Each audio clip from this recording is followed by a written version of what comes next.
আগে তো শুনছিলাম দিল্লিতে চোর বাজার আছে, এখন দেখি কেরালাতেও আছে আইফোন মাত্র 5,000 টাকা। আর শুধু আইফোনই না, এখানে সব রকমের ফোন আপনারা পেয়ে যাবেন। বন্ধুরা, এই জায়গাটা কোথায় এবং কোথায় আসতে হবে, কিভাবে আসতে হবে, আমি সবকিছু এই ভিডিওতে বলবো। আপনারা ভিডিওটা অবশ্যই শেষ অবধি দেখবেন।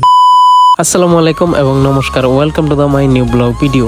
বন্ধুরা, আজকে যে বাজারটা আপনাদেরকে দেখাবো সেটা করিকোডের রেলওয়ে স্টেশনের পাশেই আছে। আর এই বাজারটা মূলত সব দিনই বসে না, রবিবারেই বসে। বাজারটা সপ্তাহে একদিন বসার কারণে কিন্তু সারাদিনই এখানে ভিড় জমেই থাকে। বন্ধুরা, এখানে মোবাইল থেকে শুরু করে একবারে টিভি, ল্যাপটপ, আপনারা সবকিছু কিন্তু এখান থেকে পেয়ে যাবেন। ভিডিও করা খুবই অসুবিধা হচ্ছিল, কারণ তারা ভিডিও করতে দেয় না। আমিও একটু গাড়তারামি করে ভিডিওটা করেই নিলাম। তো আপনারা যদি কেউ এখানে আসতে চান, সবার প্রথমে করিকোড বাস স্ট্যান্ডে এসে সামনে যে দোকানগুলো দেখবেন, এই দোকানের পাশে আসতে হবে। তারপর বন্ধুরা, যে কাউকে জিজ্ঞেস করতে পারেন যে এখানে সেকেন্ড হ্যান্ড মার্কেটটা কোথায়। আসলে কেরালার লোকগুলা কিন্তু সবাই খুব ভালো হয়, আপনারা জিজ্ঞেস করার সঙ্গে সঙ্গে কিন্তু দেখিয়ে দিব। আমার হাতে যে মোবাইলগুলো দেখতেছেন, এই মোবাইলগুলো মাত্র কিন্তু 1000 আর 1500 করে। আমি কিন্তু সবই মোবাইল একটা একটা করে চেক করেছিলাম। মোবাইলগুলো কিন্তু সবই খুব ভালো কন্ডিশনে আছে। এখন আবার আপনাদের মনের মধ্যে প্রশ্ন আসতেছে যে এই মোবাইলগুলো চুরির হতে পারে। আসলে যেগুলো দেখবেন যে দোকানে নিয়ে বসে আছে, সেইগুলাই কিন্তু ভালো মাল, আর যেগুলো চিপাচাপি নিয়ে আপনাদেরকে দিয়ে দিবে সেইগুলাই কিন্তু চুরির মাল। এগুলো যদি কেউ নিতে চান, আসলে খুব দেখে শুনে সাবধানে নেবেন। টাকা তো আর এমনি আসে না। এখানে এসে দেখতে পারলাম যে হোম থিয়েটার, টিভি আর কুলার সবকিছু কিন্তু এখানে রাখা আছে। বন্ধুরা, দেখতে পাচ্ছেন পারফিউম থেকে শুরু করে হেডফোন থেকে শুরু করে সবকিছু এখানে পাওয়া যায়। এখানে কিন্তু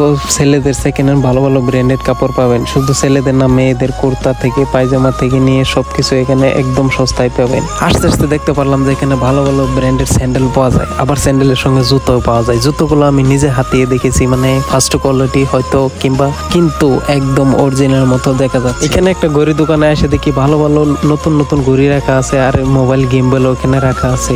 আর বন্ধুরা, এখানে ভিডিও করতে একদমই মানা আছে। আমি কিন্তু চুপি চুপি ভিডিও করতেছিলাম, তো এই কারণে একটা কিন্তু লাইক দিতেই পারে। অনেকদিন ধরে ভাবতেছিলাম পাবলিকের মাঝে গিয়ে ভিডিও বানাবো, আজ কিন্তু সেই স্বপ্নটা পুরা হয়ে গেল। বন্ধুরা, আপনারা যদি সাপোর্ট করেন তাহলে আমার আশা আছে যে নিজে গিয়ে আমি ভিডিও বানাবো, আর নিজে মাইক নিয়ে যাব, ভয়েস ওভার আর করবো না। এখন যে বর্তমানে এই মার্কেটটা দেখতে পাচ্ছেন, এই মার্কেটটা হলো মেয়েদের আর বাচ্চাদের জন্য। আসলে মেয়েদের, বাচ্চাদের সব এভরিথিং এখানে পেয়ে যাবে। অনেক মানুষ আসে এখানে, এসে কিন্তু সবকিছুই না দেখে আগেই চলে যায়। আসলে এখানে ঘুরতে কিন্তু টাকা লাগে না, দেখতে টাকা লাগে না, আর কিন্তু এখানে ঘুরতে খুবই ভালো লাগে, মনটা ফ্রেশ হয়ে যায়। বন্ধুরা, আপনারা হয়তো সবাই জানেন আমি কতদিন পর পর এখানে আসি, কারণ আমার খুবই ভালো লাগে এখানে এসে। সময় না নষ্ট করে চলেন সেখানে যাওয়া যাক, যেখানে গেলে আইফোন আর ভালো ভালো ক্যামেরা পাওয়া যাবে খুব সস্তা দামে। তো ফাইনালি বন্ধুরা, আমরা কিন্তু সেইখানে বললাম, যেখানে সেই একটা ফার্স্টে ক্যামেরা পেয়ে গেলাম। ক্যামেরাটা কিন্তু খুবই ভালো ছিল, আর আমার কিন্তু অল্প সন্দেহ লাগতেছিল, কারণ 30,000 টাকা দামের ক্যামেরা আমাকে 1500 টাকায় মাত্র দিতেছিল, আর ব্যাটারি লাগাইতে বলছিল যে ব্যাটারি লাগাইলে ঠিক হয়ে যাবে। তো আমরা কিন্তু ক্যামেরাটা নিলাম না, কারণ ক্যামেরাটা সন্দেহ লাগতেছিল।